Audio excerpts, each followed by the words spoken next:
नमस्कार। आज हम बात कर रहे हैं स्टीफन कोवी की बहुत ही मशहूर किताब सफल लोगों की 7 आदतें के बारे में। इसके हिंदी सारांश पर थोड़ी गहराई से बात करेंगे। बिल्कुल। और देखिए, ये सिर्फ कुछ आदतों की लिस्ट नहीं है, ये एक पूरी सोच है ना? हाँ, कि हाँ। कैसे छोटी छोटी आदतें बदलकर हम अपनी जिंदगी की पूरी दिशा ही बदल सकते हैं। हाँ, और हमारा इरादा सिर्फ इन आदतों को गिनाना नहीं है, बल्कि इनके पीछे जो सिद्धांत हैं, जो प्रिंसिपल्स हैं, उनको समझना है। और ये आपस में जुड़ी कैसी हैं, ये भी देखना है। हाँ, और ये असल जिंदगी में, मतलब पर्सनल हो या प्रोफेशनल, कैसे असर डालती हैं। बिल्कुल। तो चलिए शुरू करते हैं। पहली आदत, प्रोएक्टिव बने। हाँ, इसका मतलब क्या है? मतलब अपनी जिंदगी की ड्राइविंग सीट पर खुद बैठना। हाँ, एक तरह से वही अपनी जिम्मेदारी लेना। देखिए, अक्सर हम हालातों को कोसते हैं, दूसरों को दोष देते हैं। प्रोएक्टिव होने का मतलब है कि नहीं, कंट्रोल मेरे हाथ में है, मैं कैसे रिएक्ट करूंगा ये मेरी चॉइस है। अच्छा। जो स्टिमुलस और रिस्पांस के बीच की जो जगह है ना, उसको पहचानना और इस्तेमाल करना, शांत रहकर सोच समझकर जवाब देना, बजाय इसके कि बस जज्बात में बह गए। ये सुनने में तो आसान लगता है, पर करने में शायद उतना नहीं। हाँ, प्रैक्टिस की बात है। बिल्कुल। अच्छा, दूसरी आदत है अंत को ध्यान में रखकर शुरुआत करें। यानी कोई भी काम शुरू करने से पहले ये सोचना कि भाई आखिर में पहुंचना कहाँ है। हाँ, क्या जो हम कर रहे हैं वो हमारे बड़े लक्ष्यों से, हमारे वैल्यू से, जैसे ईमानदारी या परिवार, उनसे मेल खाता है। इसे कोवी कहते हैं life by design not by default. मतलब जिंदगी बस कट नहीं रही है, आप उसे बना रहे हैं सोच समझकर, अपने उसूलों के हिसाब से, जैसे आप अपने जीवन का एक मिशन स्टेटमेंट लिख रहे हो। अच्छा, और फिर आती है तीसरी आदत, पहले जरूरी काम करें। इसमें वो अर्जेंट वर्सेस इंपॉर्टेंट वाली बात है ना? बिल्कुल, प्राथमिकता तय करना। देखिए, बहुत सी चीजें अर्जेंट लगती हैं, फोन बज रहा है, ईमेल आ गया, लेकिन क्या वो सच में इम्पोर्टेंट हैं? हाँ। मतलब आपकी सेहत, आपके रिश्ते, आपकी लर्निंग, ये इम्पोर्टेंट हैं। हाँ। अक्सर ये अर्जेंट नहीं लगती और हम इन्हें टालते रहते हैं। तो ये आदत कहती है इम्पोर्टेंट को पहले करो। और इसके लिए शायद गैर जरूरी चीजों को ना कहना सीखना पड़ता है। बिल्कुल सही। ये सिर्फ टाइम मैनेजमेंट नहीं है, ये सेल्फ मैनेजमेंट है, इच्छा शक्ति की बात है।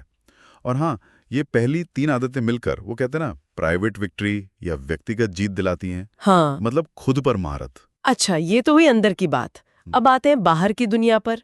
दूसरों के साथ कैसे डील करें? चौथी आदत, विन विन सोचें।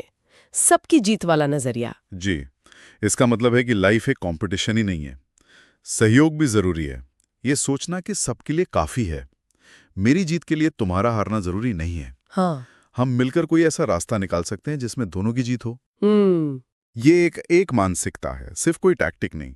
हालांकि हाँ, मानना पड़ेगा, हर सिचुएशन में इसे अप्लाई करना थोड़ा मुश्किल हो सकता है। हाँ, वो तो है। और शायद इसीलिए पांचवी आदत इतनी जरूरी हो जाती है। पहले दूसरों को समझें, फिर अपनी बात समझाएं।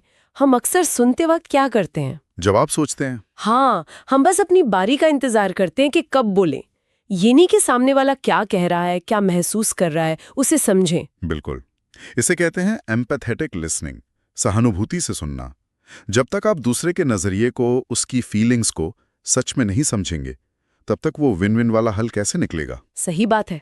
तो ये आदत असल में चौथी आदत की नींव है। और इसमें वक्त लगता है, धीरज चाहिए। सही। और जब हम विन विन सोच रहे हैं, दूसरों को समझ रहे हैं, तब हम तैयार होते हैं छठी आदत के लिए, सिनर्जी बनाना। सिनर्जी, हाँ। मतलब मिलकर कुछ ऐसा करना जो अकेले नहीं हो सकता था। वो फॉर्मूला 1+1=3 या 11 या 100। हाँ, सिनर्जी का मतलब ही यही है कि the whole is greater than the sum of its parts. मतलब जब अलग अलग सोच, अलग अलग टैलेंट वाले लोग साथ आते हैं, एक दूसरे का सम्मान करते हुए, तो जो नतीजा निकलता है वो कमाल का होता है। वो किसी एक अकेले के बस का नहीं होता। अच्छा। ये टीम वर्क का, आप कह सकते हैं, सबसे ऊंचा लेवल है। और ये आदतें, चौथी, पांचवी, छठी, ये मिलकर हमें पब्लिक विक्ट्री दिलाती हैं।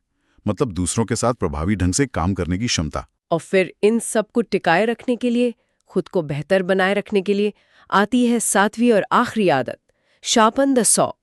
अपनी आरी तेज करते रहना। हाँ, ये बहुत जरूरी है। सोचिए, कोई लकड़हारा लगातार पेड़ काटता रहे, आरी तेजी न करे तो क्या होगा? थक जाएगा, काम कम होगा। बिल्कुल, यही हमारे साथ होता है। हमें अपने 4 आयामों पर लगातार काम करना होता है। शारीरिक, यानी एक्सरसाइज, सही खान पान। मानसिक, मतलब पढ़ना, सीखना, दिमाग को चैलेंज करना। जी। भावनात्मक यानी अपने रिश्तों को सींचना, दूसरों की सेवा करना, और आध्यात्मिक, चाहे वो ध्यान हो, नेचर में वक्त बिताना हो या अपने वैल्यूज से जुड़ना हो। तो ये एक तरह से खुद का रख रखाव है। रख रखाव भी और विकास भी। ये कोई स्वार्थ नहीं है, ये जरूरी है ताकि हम बाकी 6 आदतें भी ठीक से निभा पाएं।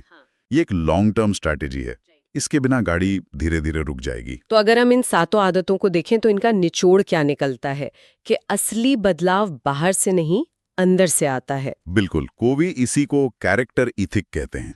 मतलब फोकस बाहरी चीजों पर, पर्सनालिटी पर, टेक्निक्स पर नहीं, बल्कि अंदरूनी चरित्र पर, सिद्धांतों पर, इंटेग्रिटी पर होना चाहिए। जब जड़ें मजबूत होंगी, आपके सिद्धांत पक्के होंगे, आदतें अच्छी होंगी, तो भारी सफलता यानी अच्छे नतीजे वो अपने आप आएंगे। ये तो बहुत गहरी बात है। चलिए आज की बातचीत को यहीं रोकते हैं, लेकिन श्रोताओं के लिए एक सवाल छोड़ जाते हैं। हाँ जरूर। सोचिएगा कि इन 7 आदतों में से वो कौन सी एक आदत है, सिर्फ एक, जिस पर अगर आज से ही काम करना शुरू करें तो आपकी जिंदगी में सबसे बड़ा, सबसे पॉजिटिव बदलाव आ सकता है। इस पर जरूर सोचिएगा।